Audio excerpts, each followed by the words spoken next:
Acha, question number 14. So, figure 9.1 shows the horizontal forces acting on a moving car.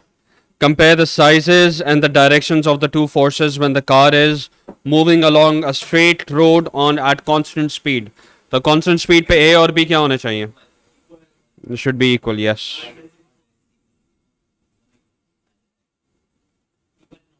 So they are going to be equal. Compare the sizes and direction. So equal होना चाहिए and size क्या direction क्या होना चाहिए? That's going to be opposite. All right. Compare the size and directions of the two forces when the car is accelerating. आप सिर्फ not equal नहीं बोलो. Compare the sizes. So we need to compare के exactly कौन सा बड़ा होगा कौन सा छोटा होगा. हाँ? B is greater than A या A greater than B? Driving force कौन सा है ए या B? B is the driving force. सही है. ए क्या है? So it's a combination of both friction and air resistance. ये दोनों है. सही है ना. तो अगेन अगर आपके पास ए बड़ा होगा मींस अगर बैकवर्ड फोर्स बड़ा है तो you are going to have deceleration. Your car is going to come to, your speed is going to decrease. All right. So if force A is larger, the speed will start decreasing. It's going to be when force A is larger that your speed will increase. All right. So accelerating means A greater than B. Sorry, ulta likh diya. So it's actually going to be B greater than A and opposite direction again. Direction दोनों का opposite ही रहेगा. सही है, but it's going to be B greater than A. Ali, Mohammad, Umar दोनों इधर आ गया. तो बराबर बराबर में नहीं बैठोगे.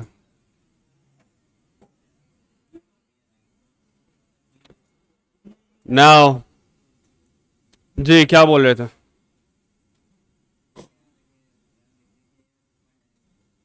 हाँ नहीं नहीं नहीं नहीं नहीं रिजल्टेंट फोर्स थोड़ी पूछ रहा है. It's not asking you the resultant force. Suggest the direction and अब रिजल्टेंट फोर्स की बात कर रहा है. Suggest the direction of the resultant force on the car when the car turns a corner at a constant speed.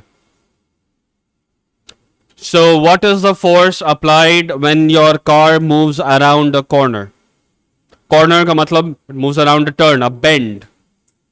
तो अगर आपके पास एक गाड़ी है and it's going around a bend, you have a car right here and it's going to go around the bend or around the corner. तो force कौन सा force apply होगा? What force turns things? कौन सा force है वो चीजों को टर्न करता है? नहीं नहीं कौन सा फोर्स है? Centripetal force. सही है. So and it always points towards the centre. you've got centripetal force and it's always going to be towards the center.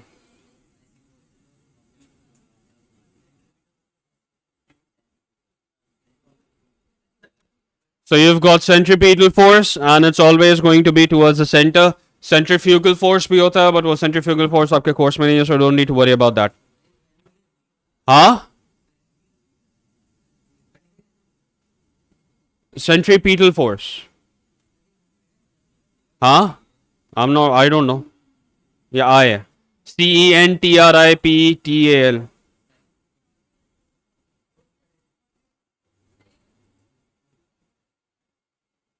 So now you have centripetal force and the direction of the centripetal force is always towards what? Towards the center of the corner. So suggest the direction, center of the earth. कहाँ से आ गया भाई? Of the corner. जो आपका bend है या जो आपका corner है उसके center पे होगा. Now figure 9.2 shows a speed time graph for the first 24 seconds of the motion of a car along a straight road. ठीक है. सो ये all right. During motion there is a period of uniform acceleration. State both the start and the finish. तो uniform acceleration कैसे पता लगेगी? Straight line. आपके एक second. Straight line का ग्रेडियंट कैसे चेंज हो सकता है बेटा? सोच के तो बोलो। इंक्रीजिंग ग्रेडियंट का क्या मतलब होता है? आपका ग्रेडियंट बढ़ रहा है। स्ट्रेट लाइन का ग्रेडियंट कैसे बढ़ सकता है? Constant gradient. हाँ, अब यहां पे मुझे बताओ कि कांस्टेंट ग्रेडियंट वाले आपके पास कितने हिस्से हैं? So you've got two straight lines, one all the way till 8 seconds and the other one all the way from 14 to 24. तो जो आपका कांस्टेंट स्पीड है, कांस्टेंट स्पीड है क्या है? There is uniform acceleration. So uniform acceleration is from 0 to 8 or from 14 to 24. हाँ, ऊपर वाले में जीरो एक्सेलरेशन होगी बाय, स्पीड चेंज नहीं हो रही, स्पीड चेंज नहीं हो रही, सही है। सो एक्सेलरेटिंग फ्रॉम 0 to 8 seconds। कौन सा क्वेश्चन है? देखो लिखा हुआ है।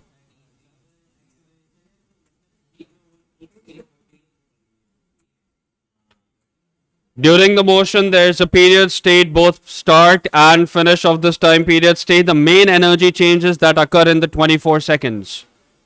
अब यहाँ पे going back, जब आप गाड़ी स्टार्ट करते हैं तो कौन सी एनर्जी होती है? गाड़ी के पास कौन सी एनर्जी है? जो फ्यूल के अंदर है, that's chemical energy. All right, and chemical energy किस में कन्वर्ट होती है?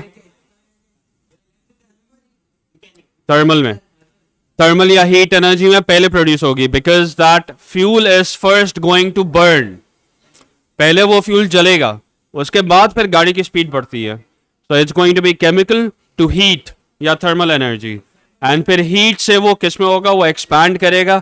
एक्सपैंड करने के बाद पिस्टन जो है वो बढ़ेगा और पिस्टन जो है वो चलने पे फिर आपके पास काइनेटिक एनर्जी आएगी।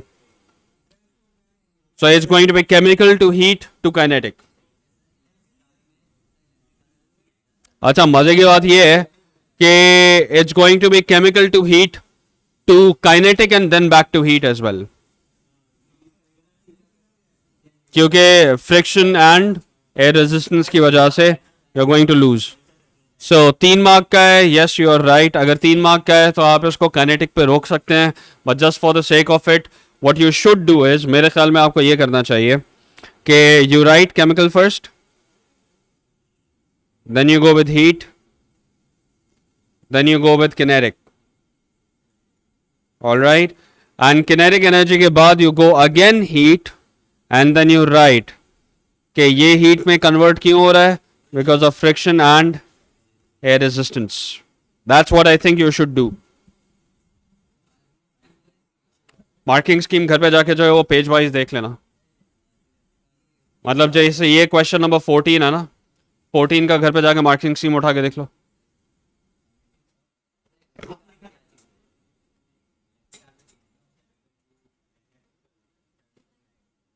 नहीं, it's not going to be chemical to electrical. It's going to be electrical to kinetic. Because the batteries store electrical energy, don't store chemical energy. लेकिन again, you need to understand कि ये साल कौन सा है?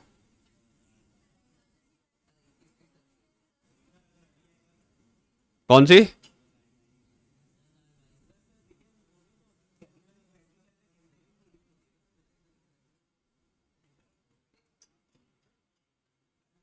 It's stored as a charge. So hence we are going to say that it's stored as a chemical, as electrical energy. जी बेटा बोलो। हाँ बेटा, गर्मी लग रही है, पंखों के साथ गर्मी लग रही है यार। हाँ, उसका शोर बहुत आता है। हाँ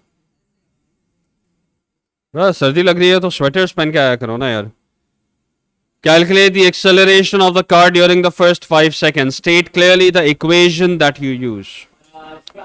Acceleration की equation क्या है?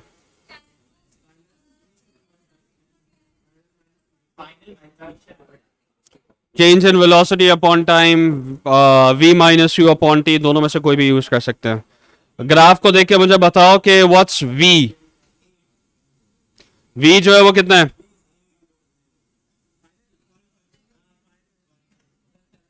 v is 12.8। 5 seconds बोले. It's still a straight line, so it doesn't really matter, but khair. So this right here is going to be 8. And of course, u जो है वो क्या होगा? That's 0 divided by 5. It's going to be 1.6 meters per second squared.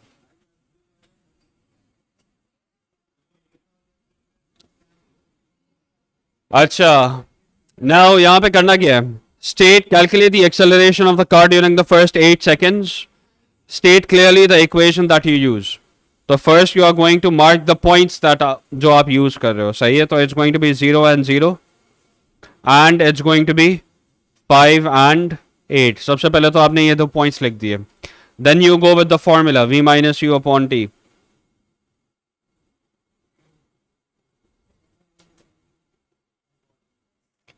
You either go with v minus u upon t or you go for change in velocity wala form, which is delta v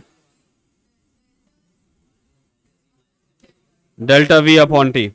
दोनों चीजें लिख सकते हो, दोनों acceptable होंगे. ठीक है. And then you plug in your values. तो a is going to be equals to 8 minus 0 upon 5, which is going to be equals to 1.6 meters per second squared. That's the whole thing that you need to write. ये पूरा आपने लिखना है. All right. Again, mentioning the coordinates is not necessary. ये तीन चीजों के आपको 3 मार्क्स मिल जाएंगे, but I would suggest कि वो आप coordinates लिख दें. हाँ 1.6 meters per second squared, yes. Determine the distance traveled in the first 5 seconds. Triangle बन रहा है. But how do you figure out the distance from the speed time graph? Area under graph. So we're going to find out this area right here. Huh? No, beta, it's not trapezium, it's only a triangle.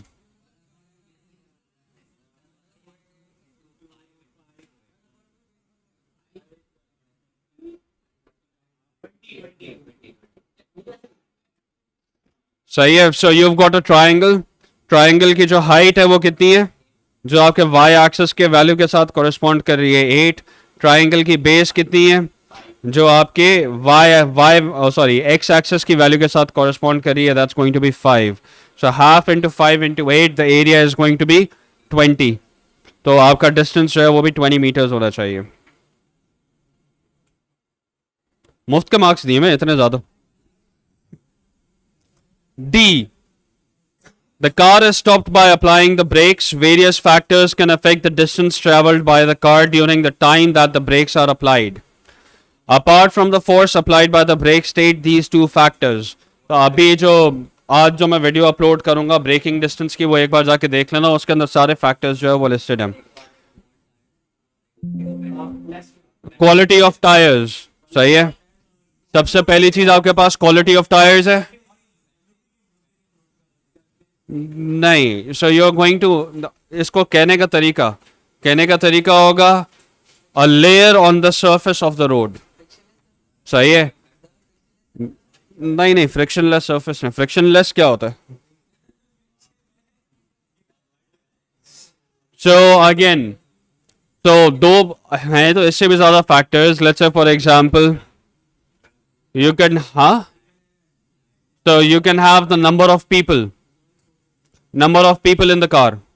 If there is more people in the car, आपका braking distance है वो automatically क्या हो जाएगा? वो भी बढ़ जाएगा. सही है. आपके रोड का टेम्परेचर या आपके टायर की टेम्परेचर, अगर कोल्ड टायर्स हैं या टायर्स का टेम्परेचर कम है तो भी ब्रेकिंग डिस्टेंस बढ़ जाएगा. अगर आपके टायर्स जो है वो वार्म है तो आपका ब्रेकिंग डिस्टेंस जो है वो कम हो जाएगा. हाँ, रोड का सरफेस जो है अगर उसके ऊपर कोई लेयर है, मतलब जैसे पानी वगैरह टाइप की कोई चीज, उससे आपका ब्रेकिंग डिस्टेंस क्या होता है? कम होता है, ज्यादा होता है? पता नहीं, उसका मुझे नहीं पता. रोड स्लिपरी कैसे होगा? तो वो तो लेयर तो ऑलरेडी उसकी बात कर ली ना. So the safest points are new और worn tyres.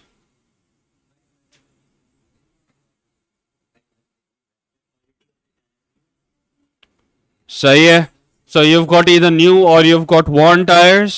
Number 1. Number 2, surface of the road covered with liquids.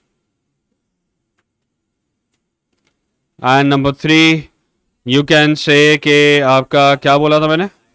Number of people in the car.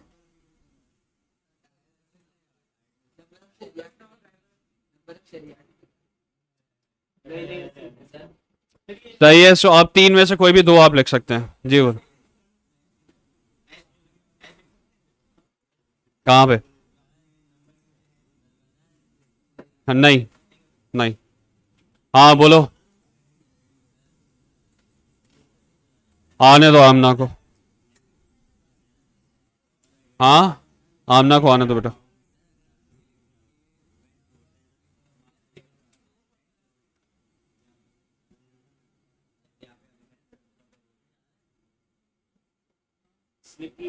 हाँ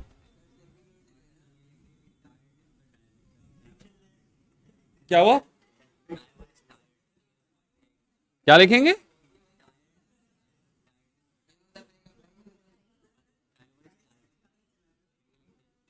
मेरे ख्याल में नहीं करो. न्यू और वॉर्न इज फाइन. सही है. अच्छा यहाँ पे बेटा एवरीवन. सो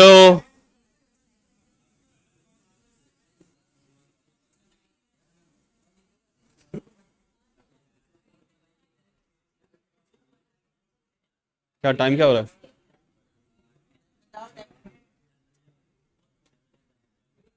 हैं? अच्छा. ऑलराइट. हमना लिख लिया बेटा. ओ मैम सॉरी. अच्छा एवरीवन. बेटा देखो ना सामने. क्वेश्चन देखने से पहले पूछो तो सही.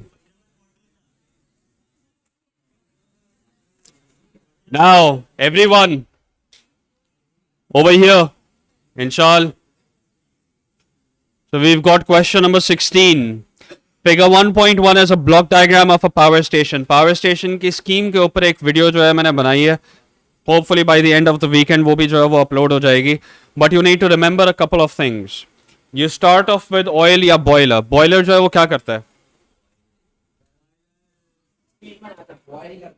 Heat up किसको करता है? It heats up water.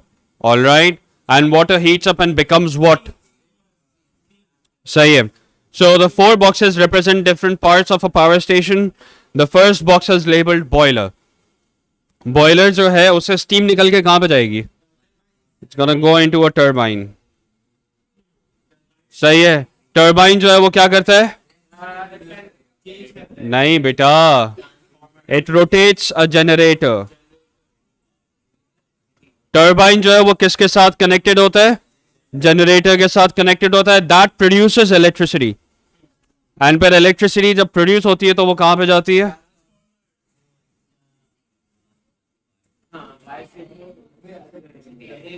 सही है. So first you have got boiler. Boiler नहीं, एक सेकेंड. हाँ सही है. अब वो कंफ्यूज करने के लिए लिखा हुआ है. अच्छा on figure 1.1 label the boxes using the word list. हमने जनरेटर लिख दिया, हमने ट्रांसफार्मर लिख दिया, हमने टर्बाइन लिख दिया. सो वे गुड. वैसे एक्चुअली पता है क्या होता है? तो ये गलत है वैसे. Actually there should be a compressor first. यहां पे दिया हुआ नहीं है आपके पास आंसर चॉइसेस के अंदर, तो दैट्स फाइन. वैसे there should be a compressor first. State one environmental problem caused by burning oil to produce electricity. Air pollution, greenhouse gases, again tons of them. तो आप air pollution लिख दें. All right.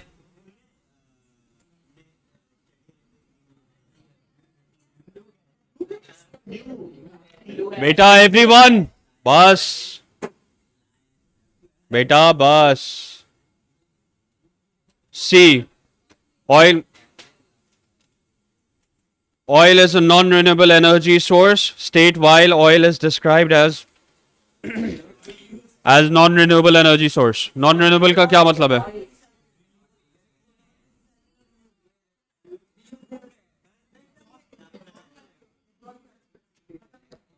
So an energy source, बेटा enough आपस में बंद करो यार. So it's an energy source that gets exhausted. Recycle करने का, रिन्यूएबल का मतलब ये नहीं है कि आप रिसाइकिल कर रहे हो. जो दरिया का पानी आ रहा है, द रिवर दैट्स फ्लोइंग, आप उसका पानी क्या वापस भेजते हो रिसाइकिल होने के लिए? हाँ, नहीं ना. वो दरिया का पानी जो है वो तो बह जाता है.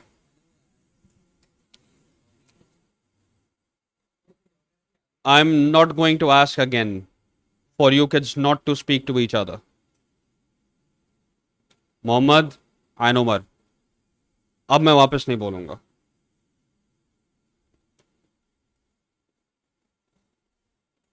मैं गुस्सा करता हूं, तुम लोग खामोश हो जाते हो. लिटरली 2 मिनट लगती है तुम लोगों को आपस से बातें करने में. थोड़ी देर के लिए, आधा पौना घंटा, 1 घंटा, जब तक वीडियो चल रही है, आप लोग खामोश क्यों नहीं रह सकते? मुझे ये बता दीजिए. इंटरैक्ट करो, मेरे साथ करो. नहीं, आपस में एक दूसरे के साथ सवाल करोगे. वो भी बेवकूफ़ है, ये भी बेवकूफ़ है, दोनों को कुछ आता तो है नहीं वैसे भी.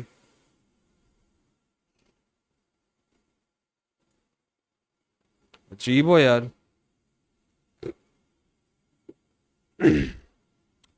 So it's described as a non-renewable resource because it gets exhausted. Saying that it can be recycled is wrong. So energy source gets exhausted.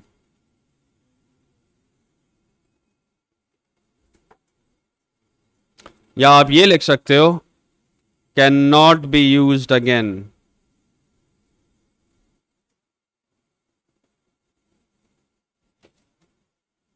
State one renewable energy resource. Water नहीं. One energy renewable energy source. Wind हो सकता है. Water की जगह पे आप flowing water कहोगे, because खाली पानी अगर खड़ा हुआ है तो वो तो आपको एनर्जी देगा नहीं. So need to be specific. Solar हो गया, सनलाइट हो गया, could be a lot. So you've got geothermal, solar, wind, आपके पास फ्लोइंग वाटर. फ्लोइंग वाटर कहां पर होता है? रिवर्स के अंदर. So you can just say rivers. Rivers are a source of renewable energy source.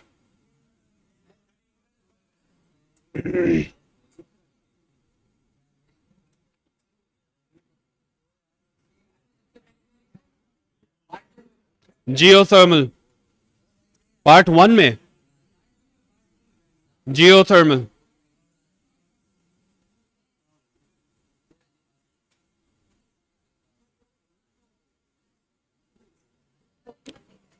now question number what? Question number 17. Figure 2.1 shows a device for punching holes. तो आपका जो simple punch वो है. Yes. बेटा क्या हो गया? Person applies a force F at the end of the arm just before the hole is made in the paper. The arm is at rest. ठीक है? And just before the hole is made, the force upwards on the steel rod is 7.2 newtons. दोनों खड़े हो जाओ. दोनों खड़े हो जाओ. सामने वाले क्लास में जाओ.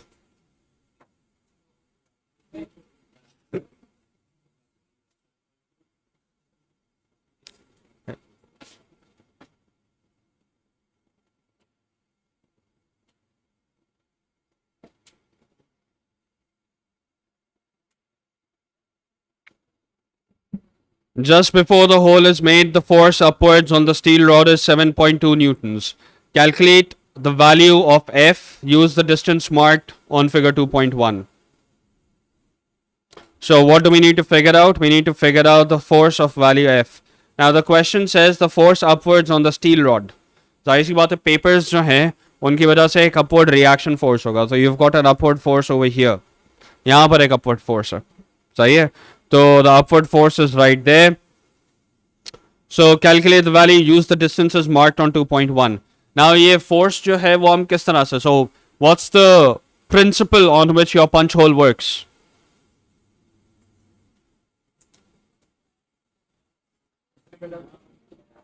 It works on the turning effect of force. Punch hole जो है वो क्या होता है? It works on the principle of turning effect of force. Turning effect जो है वो क्या है? जाओ नीचे जाके.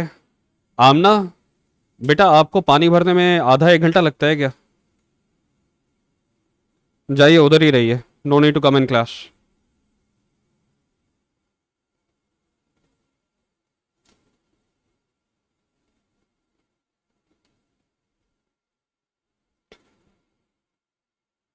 Just before the hole is made, the force upwards on the steel rod is 7.2 newtons.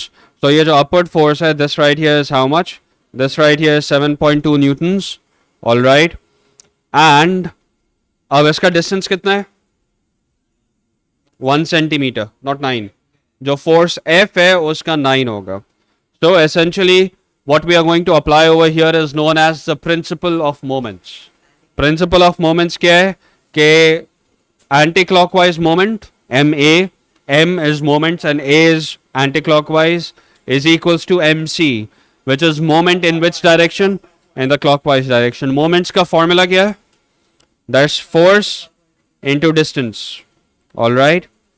Now anti-clockwise कौन सा है? ये जो upward force है steel rod के ऊपर या ये जो force F है? Which force is upward? Which force is anti-clockwise? जो upward force है. So the 7.2 newtons 1 centimeter away is anti-clockwise and force F 9 centimeters away is going to be clockwise. Now क्या क्योंकि distances आपके centimeters में, do we need to convert this into meters? Yes or no? Do we need to convert it into meters? Yes or no? No. इस specific जगह पे reason है. वो reason क्या है? अगर मैं 1 सेंटीमीटर्स को मीटर्स में कन्वर्ट करूंगा क्या करूंगा? How do I do that? Divide by 100. अगर मैं 9 सेंटीमीटर्स को कन्वर्ट करूंगा तो क्या होगा? 9 सेंटीमीटर्स भी क्या हो जाएंगे? Divide by 100. Doesn't make a difference क्योंकि ये 100 जो वैसे भी क्या हो जाएंगे? कैंसिल हो जाएंगे. तो मोमेंट्स एक वाहिद, ये जो प्रिंसिपल ऑफ मोमेंट्स का कॉन्सेप्ट है ये एक वाहिद कॉन्सेप्ट है. This is the only place where converting from millimetres और centimetres to metres is not important. You can directly use both अगर आपके पास दोनों सेम यूनिट्स है. हाँ अलबत्ता ये इंपॉर्टेंट है कि क्लॉकवाइज एंटी क्लॉकवाइज पे यूनिट्स क्या होने चाहिए? सेम होने चाहिए. सेंटीमीटर्स है तो both side should be centimetres. Millimetres है तो both side should be millimetres. Does that make sense to everyone? All right. So in that case, अब force जो है वो कितना हो जाएगा? 9 gets divided. So you've got force is equals to 7.2 divided by 9. You've got 0.8 newtons. Now the steel rod pushes the paper into the hole in the metal base with a force of 7.2 newtons. The end of the steel rod has an area of 2.8 times 10 raised power minus 5. Calculate pressure. State the formula that you use in your calculation. Pressure का formula क्या है? Pressure is equals to force upon area. All right. So that's going to be what? 7.2 divided by 2.8 into 10 raised power minus 5. तो ये कितना हो जाएगा? हाँ 2.6 into 10 raised power 5. इस पे आंसर का मार्क मिल जाएगा नहीं मिलेगा?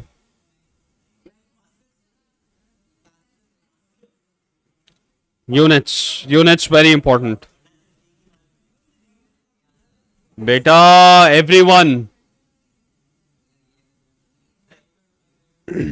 3 SF के ऊपर या 2 SF के ऊपर तो 260,000 हो जाएगा.